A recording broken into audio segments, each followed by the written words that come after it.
l'enjeu.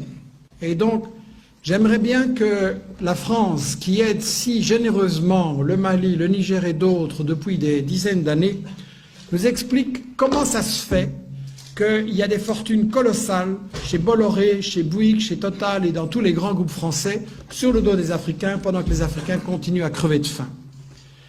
Je rappelle que sous le colonialisme, il y a eu 205 à ce jour dirigeants africains assassinés par les colonialistes.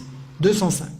D'un côté, la France et les États-Unis sont engagés dans une guerre contre la Chine pour empêcher que la Chine trouve des partenaires en Afrique, mais ils sont aussi engagés dans une guerre contre les Africains, et puis ils sont engagés dans une guerre entre eux-mêmes pour savoir qui va prendre la plus grosse part du gâteau.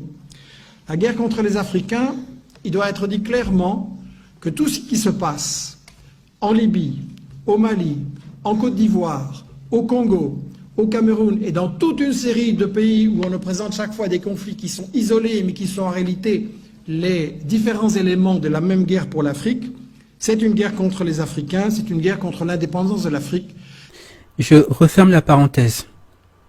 Mais ces documents, celui du Sénat et celui de l'Assemblée nationale que nous avons vu tout à l'heure, montrent que le Parlement français est conscient que c'est l'avenir qui est en train de se jouer.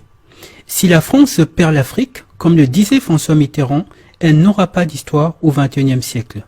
C'est une puissance déclinante, c'est une société vieillissante, et si elle continue à perdre l'Afrique au détriment de la Chine et des autres, elle va tout naturellement, progressivement disparaître.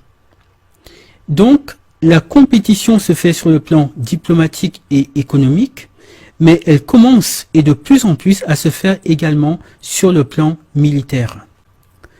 Toutes ces nations établissent des bases militaires en Afrique sous de faux prétextes et il n'y a jamais eu un tel déploiement d'armées étrangères sur le sol africain depuis la fin de la Seconde Guerre mondiale. Que se passe-t-il ?